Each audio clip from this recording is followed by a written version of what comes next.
Hello everybody, Josh/Aurora2894 here with another video. A few days ago I experienced a very nasty bug in Minecraft that took out most of my base and or half of my storage. And it's a known bug where if you place down an empty jukebox, unload the chunk it's in, and then come back and destroy the jukebox, it will cause a crash and cause the chunk to reload. This is a known bug. I did see that it's on Mojang's website, so it is on their to-do list, and from what I can tell, it is fixed in the snapshot and should be fixed in 1.5. Now, I initially took this glitch as an inconvenience, but after some testing, huge thanks to Swagapanda and Recharges for doing a lot of testing, it turns out this glitch can be manipulated so that you could respawn jungle temples and you could respawn diamond ore, and you'd basically have an endless supply of diamonds, chiseled stone. You could even respawn villagers, and in single player you can stack structures. So I guess to start off with, I will show this glitch in action, then I will show you how you can manipulate it, because this glitch isn't as simple as just putting the jukebox in the chunk and then your structure will reload. In fact, it's a bit more complicated than that. So, to start off with, here's the glitch. Put down a jukebox, I'll log out and log back in again so the chunks are unloaded and reloaded. Destroy the jukebox, log back in and out again, and you see all of a sudden this chunk here has reloaded. Though, not the top of it seems. A little strange. This is a strange glitch in general, but anyway. So you see, that's how you do it. If you were right next to the jukebox when you break it, and you actually picked up the entity, you would immediately get an end of stream in multiplayer or a Minecraft has crashed notice in single player. So I was just standing a little bit away so I can record this all in one go with fraps. So yeah, you saw the glitch in action and that it works. So if you want to reload structures, you have to consider the chunk in 8x8 quarter chunks. So I have 4 pink wool here. Let's say each pink wool block is an 8x8 area of a chunk, and these 4 pink wool together are one chunk in general. So, for example, let's say I have chisel stone in this quarter chunk right here. This entire chunk contains a jungle temple like over there.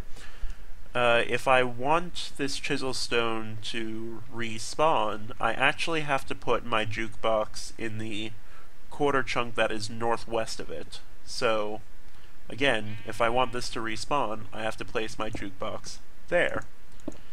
Likewise, if my chisel stone was right there, I would have to place my jukebox there. If it was right there, I'd have to place my jukebox there. And lastly, if it was right here, I'd have to place my jukebox right there. Just putting it in any place randomly will only load the southeast portion of the structure.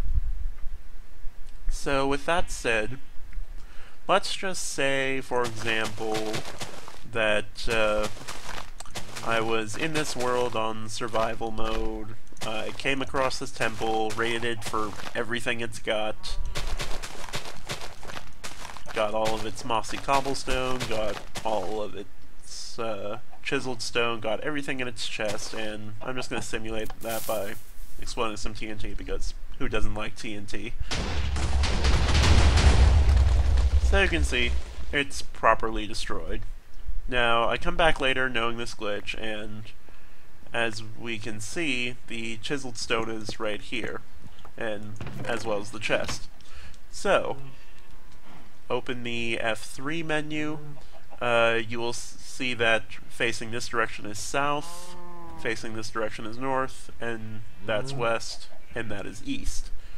So, you need to pay attention to the parentheses at the end of the X and Z coordinates, because they tell you what part of the chunk you are in. So from 8 to 15, is 1/4 chunk, and from 0 to 7 is another 1/4 chunk. So, if I go east to west or west to east, you can see the z coordinates parentheses changing, and if I want to respawn this area, it will respawn from this block out that direction. Likewise, if I go north and south, you can see that I reach 0 when I get over here. So just beyond that will be another chunk. So, I want this 1/4 chunk section to reload, so I just make sure that I am in the northwest 1/4 chunk of it, so place my jukebox right there. I'll perform the glitch again, break that, and you see, voila, this section has respawned, and I can go down here. You see, oh boy, I can mine my chiseled stone again and get some more stuff in there. And in single player only, you can't do this in multiplayer, unfortunately. What you can do is you can actually stack temples on top of each other. So by just changing the y-axis of the jukebox, I can go all the way up here and perform the glitch again.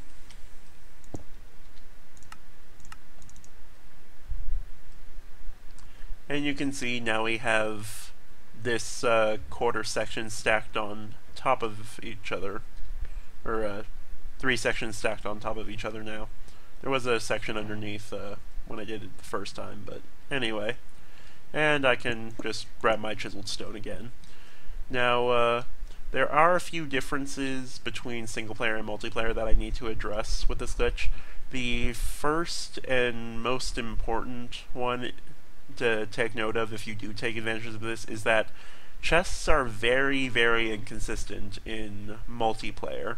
Most of the time the chest won't even respawn, but you will get everything else. Another thing to note is that in single player you get the Minecraft is crash screen, and in multiplayer you get the end of stream notice. And also in multiplayer you can unload and reload the chunks around you by simply pressing F3 plus A.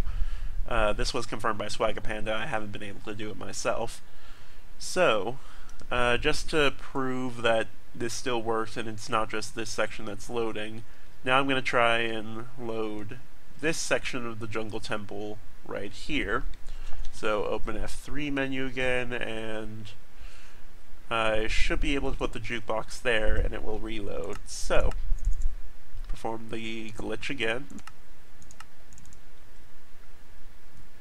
And you see, voila, now we have the northeast and southwest corner of the temple.